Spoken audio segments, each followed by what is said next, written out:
पुरुषार्थ सिद्धिपाय ग्रंथ के 74वें काव्य में आचार्य अमृतचंद्र सूर्य ने लिखा है, अष्टावनिष्ट दुस्तर दुरितायतनान्यमूनि परिवर्ज्य जिन धर्म देशनाया भवन्ति पात्राणि शुद्ध धियः।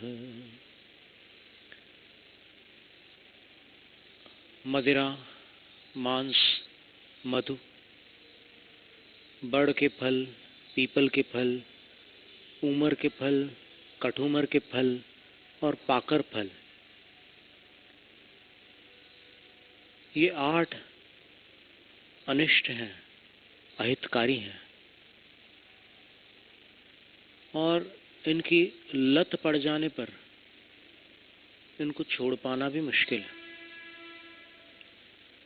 और ये दुरित के आयतन है, अर्थात पापों के घर है। अब ये भाषा शास्त्रों की भाषा है पुरानी।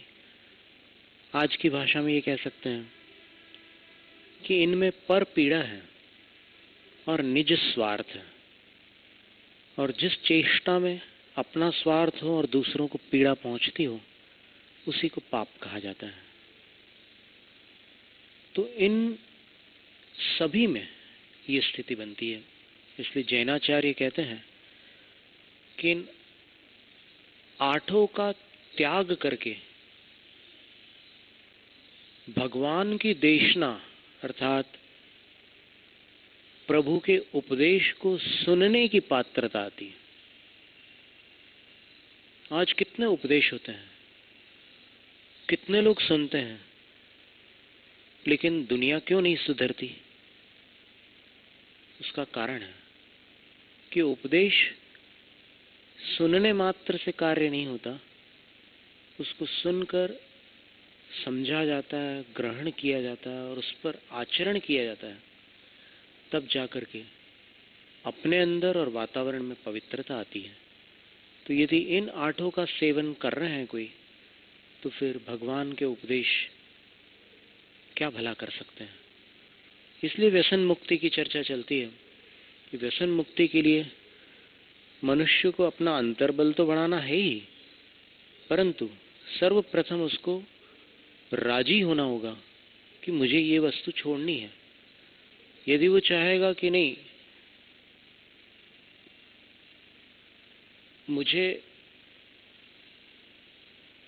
कोई त्याग व्याग नहीं करना, मैं पीता हूं सो ठीक है, मैं खाता हूं सो ठीक है, मैं नशा करता हूं सो ठीक है, मैं जो कुछ कर रहा हूं वो मुझे स्वीकार है, मैं अपने में ठीक हूं, तो फिर यदि कोई सुधरना नहीं चाहता तो उसको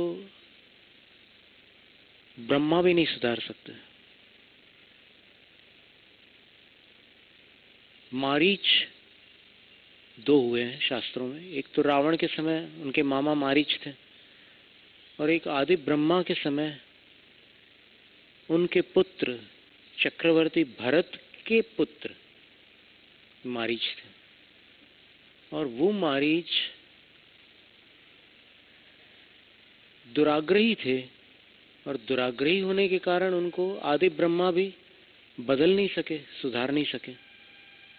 और फिर असंख्यात जन्म धारण करने के बाद अंत में फिर उनका कल्याण हो सका। उस समय तो उनको कोई बदल नहीं सका। तो जो बदलना नहीं चाहता उसको कौन बदल सकता है? ये एक बात हुई। लेकिन व्यसन जिसकी बीमारी बना हुआ है, बीमारी साध्य हो सकती है, बीमारी का इलाज संभव है। और ऐसी स्थिति में यदि उस व्यसनी को बीमार समझकर उसकी आलोचना न करते हुए, उसकी तौहीनी न करते हुए, उसको नीचा न दिखाते हुए, उसकी निंदा न करते हुए उस पर दया की जाए और दया करके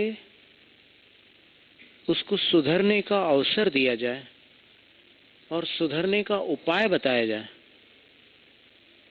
तो फिर उसका सुधार असंभव नहीं है। वास्तव में जो उपदेश आदेशात्मक होता है कि ऐसा कर लो, वैसा कर लो, ये नहीं करना चाहिए, वो नहीं करना चाहिए, उससे लोगों को हीन महसूस होता है। लोगों को लगता है कि हम गलत हैं, हम कैसे सुधर सकते हैं, ये मार्ग तो बड़ा कठिन है। इस प्रकार की हीन भावना उत्पन्न होती है और फिर उनका सुधार जटिल हो जाता है। किसी को जलील करने से उसकी आत्मशक्ति नहीं बढ़ती, किसी को नीचा दिखाने से उसमें स्फूर्ति नहीं आ सकती। इसलिए अगर किसी को सुधारना हो, सबसे पहला तो सुधार अपने अंदर आवश्यक है। दूसरों को सुधारने से पहले खुद का सुधार जरूरी है। डेल कार्नेगी ने एक पुस्तक लिखी है, how to win friends and influence people. उसमें उन्होंने पूछा है कि तुम किसी को सुधारना चाहते हो?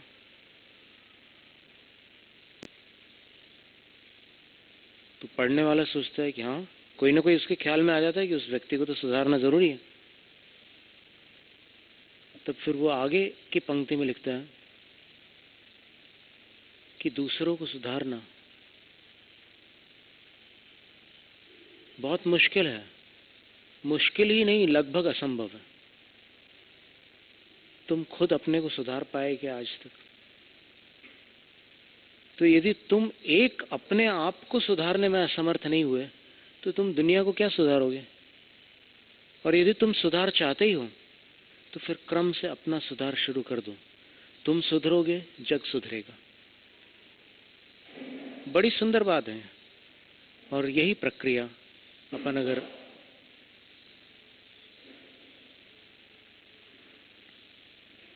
प्रारंभ कर दें तो एक निर्मल भविष्य देखने मिल सकता है। तो इसलिए हमने ये बात कही थी कि व्यसनी को बीमार समझकर सुधारने का प्रयास करने पर ढेरों व्यसन छूट सकते हैं। उनमें से शराब की बात हुई थी कि शराब छुड़वाना हो किसी को तो फिर यदि वो राजी हो तो ठीक है, और न राजी हो तो फिर परोक्ष रूप से प्रयास किया जा सकता है।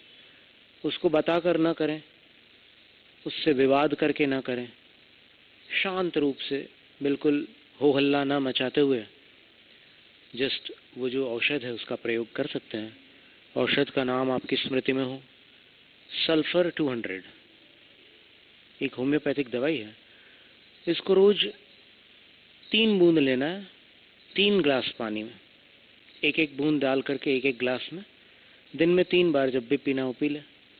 और हफ्ते भर में या 1 महीने तक तो मदिरा अपने आप छूट जाती है, क्योंकि सल्फर तत्व उसके शरीर में चले जाता है, जिसकी कमी के कारण वो शराब के प्रति आकर्षण रहता, तलब रहती है, पीने की एक अंदर से एक तड़पन आ जाती है, और उसकी पूर्ति हो जाने के बाद वो तड़पन समाप्त, मदिरा से मुक्ति हो जाती है। इसी तरह दूसरा व्यसन है, नशीली वस्तुओं का व्यसन बहुत लोग करते हैं, और उसका भी कारण होता है वही तत्वों की कमी और फिर कुछ समय तक मिलने वाला सुकून। थोड़ी देर तक व्यसन करने वाले को लगता है कि चलो अब तो हम सब भूल गए, ये गम भरी दुनिया हमारे काम की नहीं है, लेकिन इस चीज का साथ हमें जीने का मौका दे रहा है। अब वो हर व्यसनी ऐसा ही कहता है कि इसके सेवन से मेरी जिंदगी तो चल रही है, मरना तो ही एक ने दिन, बीमार पड़ूंगा, तबीयत खराब होगी, तकलीफ होगी, लेकिन इससे कम से कम सुकून तो मिल रहा है। तुम्हें क्या तकलीफ हो रही? तुम क्यों चिंता कर रहे हो मेरे व्यसन छुड़ाने की? मुझे सुकून मिल रहा है, मिलने दो। और किसी को सुखी देखकर तुम क्यों दुखी होते हो? तो ऐसे तर्क करते हैं वो लोग। असली में उनके अंदर पीड़ा है, वो बीमार है। तो बीमार आदमी ऐसी बात करे तो उसमें कोई आश्चर्य नहीं है। उस स्थिति में फिर उनकी मदद के लिए अपन समझ लो कि उनके अंदर जो धूम्रपान करने वाले लोग हैं या फिर तंबाकू का विभिन्न प्रकार से सेवन करने वाले लोग हैं, उनको क्या तकलीफ है। 16 प्रकार के तत्व होते हैं मनुष्य के शरीर में। कार्बन, सोडियम, आयरन और अन्य भी ऐसे तत्व, सल्फर, फास्फोरस वगैरह। तो उनमें से तत्वों की कमी आने से उसके बिहेवियर में असंतुलन आ जाता है, उसके बर्ताव में असंतुलन आ जाता है। किसी में क्रोध अधिक हो जाता है किसी तत्व की कमी से, किसी में चिड़चिड़ापन रहता है, किसी में गुमसुमपना होता है। अलग अलग प्रकार की स्थितियां बनती है। ये शरीर रसायनों से भरा हुआ है और रासायनिक असंतुलन के कारण हमने बतलाया था कि 2 कारण से बीमारियां होती है, एनर्जी इम्बैलेंस और केमिकल इम्बैलेंस। ऊर्जा का असंतुलन होने से बीमार पड़ते हैं और रसायनों का असंतुलन होने से बीमार पड़ते हैं। एक उदाहरण था वो कि जवानी में कुछ ऐसे जोश आ जाता है और फिर कुछ भी ऐसे संबंध स्थापित करके और उस दिशा में चले जाते हैं, माँ बाप की बात नहीं सुनते, और फिर वो जो स्थिति बनती है एक मोह की, उसमें साइंटिस्ट लोगों ने जब रिसर्च किया तो पता चला कि अपने 2 गुर्दों के ऊपर ग्रंथियां होती हैं, एड्रीनल ग्लैंड्स, और उन ग्रंथियों में कॉर्टेक्स, मेडुला ऐसे हिस्से होते हैं और उसमें से एक स्राव निकलता है, फीनाइल एंडोकॉर्टिकोस्टेरॉन। तो जो फिल्मों में जो चीज़ दिखाई जाती है वैसी हरकत लोग कॉलेज में, स्कूल में करना शुरू कर देते हैं। तो जवानी में फिर वो स्त्री पुरुष वाला जो राग उत्पन्न हो जाता है, तो उसमें वो केमिकल आ जाता है। तो उस केमिकल के कारण वो फिर अपनी मर्यादाओं को तोड़कर कुछ भी करने के लिए तैयार हो जाता है। उसके माँ बाप कितना समझाते हैं, साधुओं के पास ले जाते हैं, मंत्र तंत्र करते हैं और क्या क्या नहीं करते, लेकिन जब शरीर में वो रसायन रहता है तो 2-2.5 साल तक तो उसको होश ही नहीं आता। और जब वो रसायन थोड़ा उतरता है, उसका नशा थोड़ा शांत होता है, तब फिर उसको एक एक चीज़ में गलती दिखती है।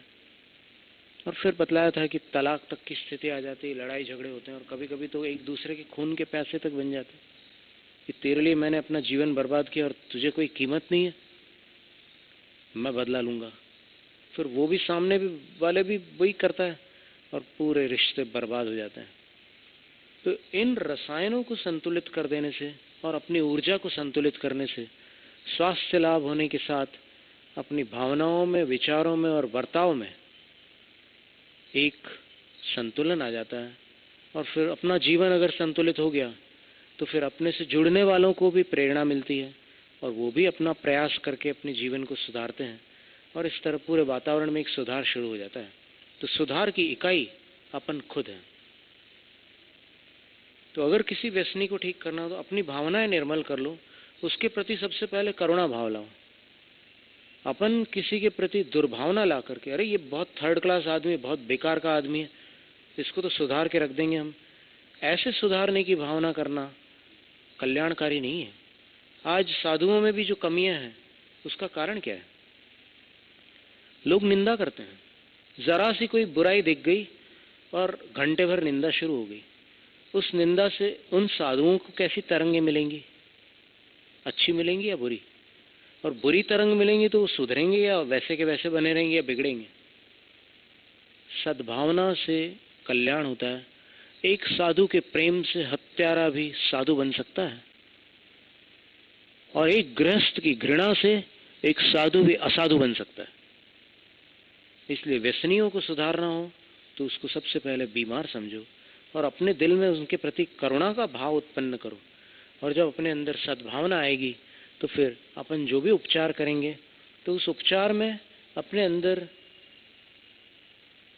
उनके प्रति नफरत नहीं होगी, अपने अंदर एक सेवा जैसा भाव आएगा और उस भावना से उसका सुधार प्रारंभ हो जाएगा। वो कह रहा है कि नहीं, मुझे नहीं छोड़ना, आप सद्भावना करो, अभी उतावली मत करो। सद्भावना करने से कुछ दिनों के बाद उसको लगेगा कि नहीं, इसके विचार ठीक है। अपना बनकर जब किसी को सुधारते हैं तो उसके अंदर सुधरने की भावना जागृत होती है। और पराया बनकर आप किसी को ठीक करना चाहते हैं तो फिर उसको लगता है कि इसको ठीक होने की जरूरत है, ये मुझे ठीक करना चाहता है, खुद तो ठीक हो जाए। ऐसी भावना आ जाती है। इसलिए सबसे मूल बात तो अपनी भावनाओं को पवित्र करना है, और फिर बाद में उपचार है बहुत सारे। तंबाकू के सारे व्यसन जो होते हैं, फास्फोरस 200 है। जैसे मदिरा संबंधी जितने व्यसन थे, कितने प्रकार की मदिराएं होती, वैट 69, रम, विस्की, बियर, ब्रांडी, कितने प्रकार की विधियां। फिर ये देसी शराब भी होती है जिसको ठर्रा वगैरह कहते हैं, और भी कुछ नाम है इसके। तो इन सब के लिए एक इलाज था सल्फर 200, और अब तंबाकू संबंधी जितने व्यसन हैं उनका भी एक इलाज है, फास्फोरस 200। फास्फोरस 200 को एक ग्लास पानी में एक बूंद डाल दीजिए और उसको पीने दे दीजिए। दिन में 3 बार अगर वो पी ले तो फिर 1 हफ्ते से लेकर 30 दिनों के अंदर, 1 महीने के अंदर वो उस व्यसन से मुक्त हो जाएगा। क्योंकि फास्फोरस की पूर्ति हो जाएगी, जिसकी पूर्ति वो वहां से करना चाहता था। तंबाकू में जिसकी वो पूर्ति कर रहा है उसके साथ 24 प्रकार के विष भी होते हैं, और 40 प्रकार के कैंसर उत्पादक तत्व भी होते हैं। तो इतने 24 प्रकार के विष और इतने कैंसर उत्पादक तत्वों का सेवन करने की बजाय अगर 1 बूंद से उसका इलाज हो रहा हो, तो फिर आप धुएं को देखकर उससे घृणा मत करो। उसके अंदर कोई ऐसी स्थिति बन रही है जिसके सुधार की अपेक्षा है। तो इस प्रकार ये व्यसन मुक्ति का एक उपाय था, और उपाय से इलाज होता है, कषाय से इलाज बिगड़ जाता है। जैनम जयतु शासनम, जैनम जयतु शासनम, जैनम जयतु शासनम।